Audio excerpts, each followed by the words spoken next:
This video intended for educational purposes. Hey guys, it's Adam aka Swimming Bird, and welcome back to Minecraft. This is beautiful 1.7, and we are in 13W36B, already released a day after all of the 1.7 features. And as you can see, mesas have been fixed. This is a big thing that was messed up in the A snapshot. Go back and check those videos out if you haven't seen all the other new features. But this is a mesa, but it's actually one of the rare mesa variations, a Bryce Mesa. I think that's named after Bryce Canyon National Park. And these are called hoodoos. They're also called tent rock, fairy chimneys, or earth pyramids. They have lots of different names, but they're really cool. So the mesa generates this hardened and stained clay depending on what level it is. So the higher up you go, you start to see more of these reds and yellows, but the lower down, it's a lot of oranges and the more like gray and lighter colors and the browns. But this is really cool. I'm gonna hop out. This is actually a separate world. I'm gonna hop back into my other world so I can show you guys all the stuff I've set up, but I wanted to show you that mesa variation. So here we are in my actual area here, and this is the Mesa Plateau. I don't need to be in third person for that. This is a Mesa Plateau, and next to it we do have some smaller mesas down here, but the plateau is the higher up one that gets a lot of trees and stuff growing on it and has the darker grass there.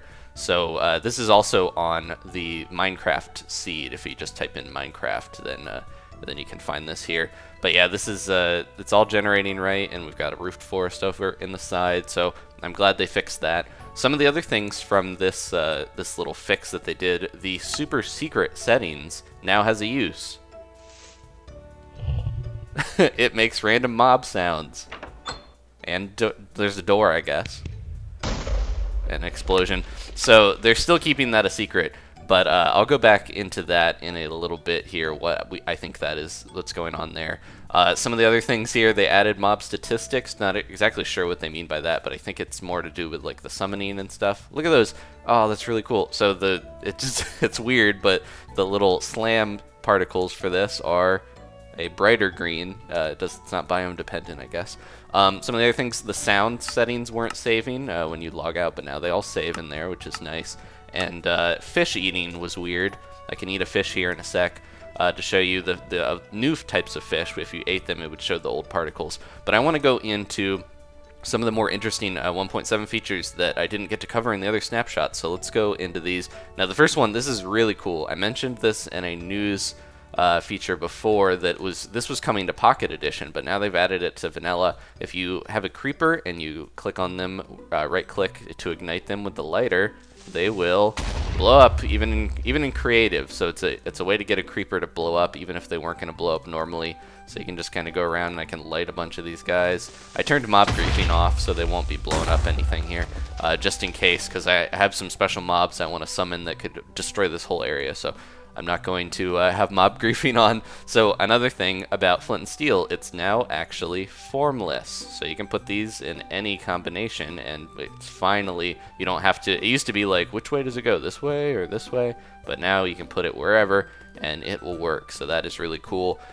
So mushrooms, they actually have, they make podzol really useful, because mushrooms can now grow on podzol even in any light level. Like you can see, it's very bright here. Normally, if I was to put a mushroom on grass here instead of podzol, it definitely would not let me place it because it's too bright. But because podzol, I guess, has some special stuff going on with the pine straw, it lets you do that. And you can also grow them into giant mushrooms very easily now, so that's been restored. So podzol has a good use other than for aesthetics. Another thing with Bonemeal over here, hello little kitty. If you use it on any of the 4 new types of too tall plants, the peony, lilac, rosebush, or sunflower, you get another one from it. So you can use this to kind of harvest them if you want more to place them down, since they don't, you know, grow very easily normally. I think they're a bit rarer. And this is a really cool trick with Bonemeal. Let me do this. Okay.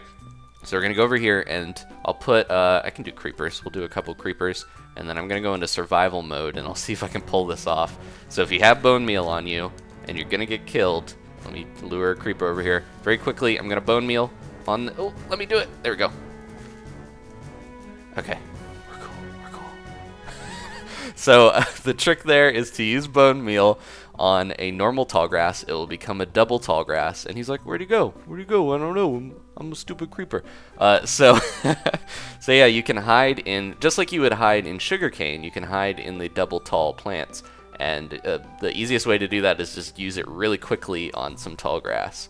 And you can hide here. Now I gotta go back into creative so they don't kill me. But yeah, there we go. I'll fly over here and let me see if I need to wear down my health a little bit so I can eat some of these fish to show you guys that the particles are now fixed. Some other really cool stuff. Mob summoning. Now this is one of the /summon command. Like I can just do /summon chicken and we can summon a chicken. So this is a really cool command, and it's also used to summon in, you can bring in different blocks and stuff too, like and using the falling sand entity, you can do a lot of really cool stuff with that. Like normally you'd have to use MC edit filters and NBT tags and all this stuff to do this, but they are adding this stuff into vanilla. And Jeb also tweeted this right here, this little picture. He says, I suppose Dinderbone or I will have to add a place command to replace the quirky /summon falling sand shenanigans. So make note of this now. When 1.7 comes out, there is going to be an insane amount of stuff that you can do without needing to do any modding or anything. We're going to see some crazy stuff because of the way that the falling sand entity stuff works with spawning in chests and items and basically anything in the game. So that is really cool. Now I'm going to eat a fish real quick. Sorry, Nemo, I got to eat you. There we go. And you can see his little particles. I'll eat a salmon as well. Delicious salmon. And we'll finish with a pufferfish. You're going to get nauseous. Look out, guys. Ugh. Oh, yeah. Here we go. Uh-oh. Little chicken, help me. Okay, so I'm going to go back into creative mode before I die. You won't actually die from the pufferfish. It's just, I'll put something over this. Anyways, so let's go into the mob summoning. I wanted to show you some cool stuff here. I'm going to be poisoned for a little longer. Now, some of these really cool commands. So this is going to be a giant, and this just the tildes mean it's just spawning at that coordinates of the command, and then it's going to be riding a ghast. So let's do it. And there he goes. And if I tap him, he's just going to fly away. See you, little buddy. He's hovering over it a little bit. But this like mob stacking stuff you can now do in vanilla. And here's a giant riding a bat. There he goes. Because of these command the new summon command. And then this is really cool. This is a ghast riding a giant. Actually, you would just swap those guys around in the command, and it's a cool new boss thing. It's like his head is a ghast, and when you kill the giant, you got to deal with the ghast as well. That's a really cool thing. You can also do it with stuff like a slime. That's a gigantic slime. You normally wouldn't see those in vanilla, but here's the command. You can do size 10 to make a slime that huge. And so there's that one. Some other little commands here, over here. I should probably click these to show you. So this is a pretty crazy one. These are all the equipment IDs for the skeleton that I'm going to spawn. So you have to put kind of a lot of stuff in, but look, I can spawn this skeleton. He's got diamond pants. He's got all this cool stuff going on. And then over here we have, this is a little one. And also I'm showing you can use these coordinates to spawn stuff at different points. So this is going to spawn a cave spider riding a spider right next to me when I hit it. So over there. So yeah, so you don't have to spawn it right at the command block, because as you noticed, they get stuck in there, so you gotta be careful. This is like a double deadly spider. If you kill the one, you're gonna get poisoned by the other. And then last here, you can even make a zombie spider jockey. That spider's gonna die if I don't let him out. So there's that. Yeah, you can do so much stuff. This is only scratching the surface of the amount of stuff you can do with these commands, so it's pretty crazy. Some of the other stuff I wanted to mention. Oh, so it is raining right now, I believe. I'm going to use my speed dash here. If you didn't catch that, you can hit control to dash now, and you can even go in and change any of the controls, including the sprint, to whatever you want. You could make it like my third mouse button, which is actually my pick block command, so I probably shouldn't do that. But yeah, you can change any of these controls to whatever you want now in the new control screen. But if you hit sprint when you're in the air, you can actually like sky sprint, so that's really cool. But so it's raining right now, and thanks to my sound turned down, I don't have to listen to the obnoxious rain sound too much. If you fly high enough in the rain though, because of the way Biomes now generate snow, eventually I will get up here and I will hit a point where it's going to summon snow. I believe it's, let's use our coordinates here. Yeah, we're just about there. I think it's around 280y when you're over a river is when the rain turns to snow. So yeah, every biome has a certain level that the rain if it rains there at all, the rain will turn into snow if you go high enough. So Lake River, it's pretty high up. It's above build height that you would see that. But there's lots of biomes. Like over here, I believe we have a Extreme Hills. The level for it to snow on that is like extremely low. I think it will always snow in there. So instead of snow being dependent on biome, every biome now has a temperature, and that will decide at what height snow comes around. So you can see snow and rain in most of the biomes, all the ones that can have weather. So it's kind of cool. It's like, yeah, it's not like, oh, it's always raining in the taiga, always snowing. Like, it most likely will be, but if you are down low enough or you're up high enough, you will see different types of weather. This is another example of what a mostly normal looking mesa will look like. This might be a little flat compared to some of the other stuff, but yeah. So last thing I want to talk about, the secret feature, the super secret settings.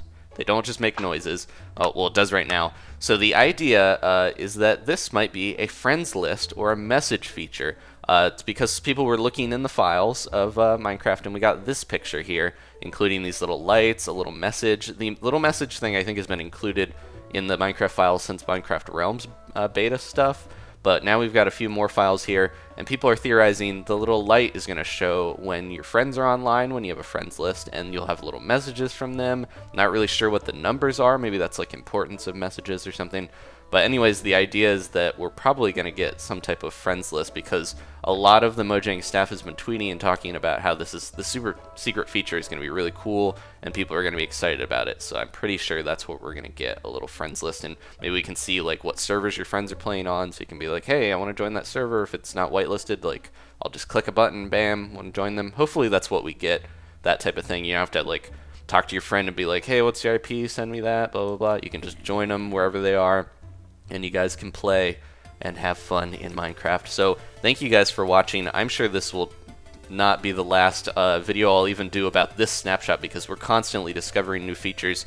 Mojang was very good about keeping these secrets, these features a secret, and not telling us all of them. So we're constantly discovering stuff, and we'll have a new snapshot again soon, I hope, maybe next Thursday. So thank you guys for watching. Go ahead and check the other snapshot videos. I posted 2 of them, and if you haven't seen those yet, and I'll see you guys next time for more Minecraft. Goodbye, and thanks for watching.